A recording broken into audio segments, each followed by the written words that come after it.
Welcome back to Mishka's World Kitchen. This is episode 2. I hope you enjoyed last week's episode with the Croatian jagnjeci brode. I hope you made it. Yum. Got some good responses, so the recipe's there. This week, something very special from one of my favourite countries in the world, Cambodia, Cambodia.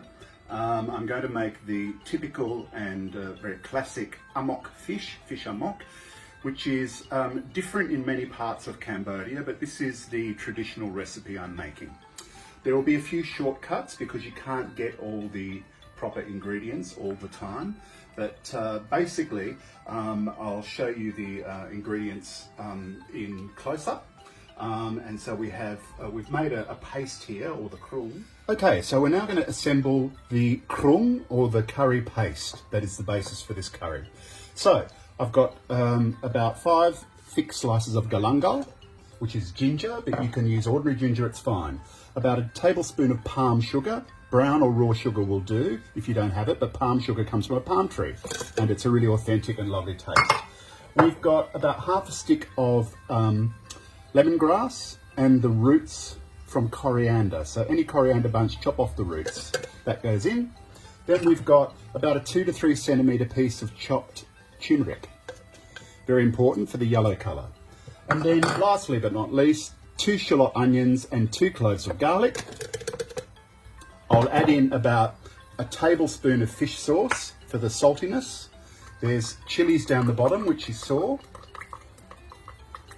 And it will be garnished with a few chilies towards the end. You can adjust that seasoning later.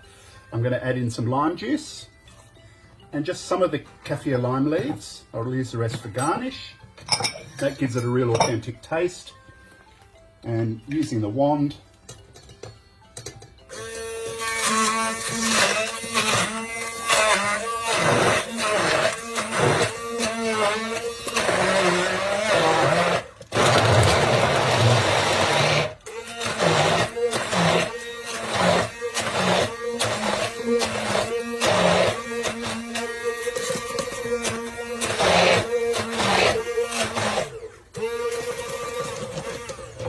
and there you have it.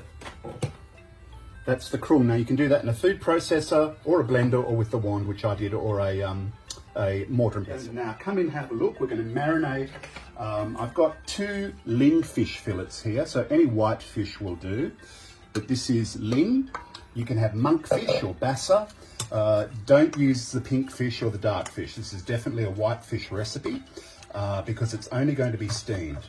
Now the difference between this and other Thai curries or any other curries in the Southeast Asian area, or the former Indochina, is this one is more aromatic, and we use later on an egg or a couple of eggs in there, and that will turn it into a kind of a custard texture.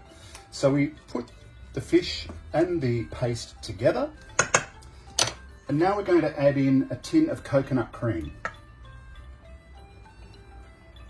And we just bring all that together, and it will turn a lovely yellow colour because of the turmeric, basically, and that's what we want. It is a soft yellow colour when it's cooked. So just bring all that together and let it marinate for about half an hour. Now I've already got some rice on the go, and I've got my steamer, portable steamer.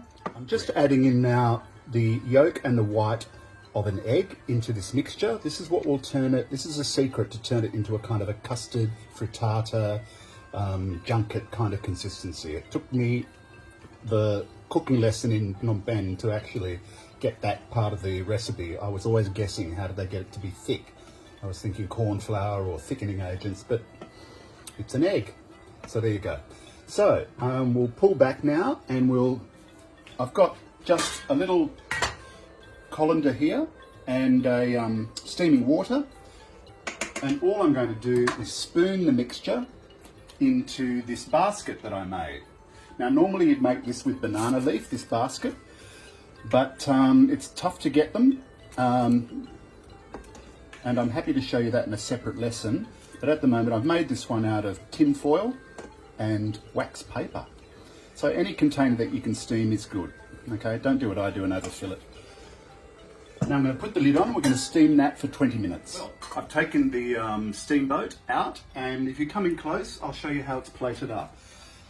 So you can see I've just plated it up here with some coriander and some basil on top, a little bit of sambal there, some green, Asian greens, rice, a little bit of chili and some chopped nuts. And I'm going to finish it off with my favourite,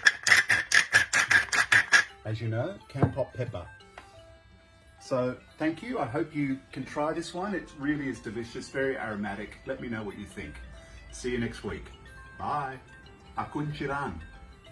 Okay, so I'm going to show you how to chop keffir lime leaves the easy way. Just fold them like that, and then just with the knife on the edge, and you get those lovely small tendrils, and I'll use that in the paste, and I'll use that for a garnish. So again, just fold it over and slice thinly. Now, a little trick I learned also is how to juice a lime. Don't worry about a lime juicer or anything like that. Get your knife, put the lime against it, and run the lime along the back of the blade. And look, juice of a lime, no splashing, no wastage. Cambodian style.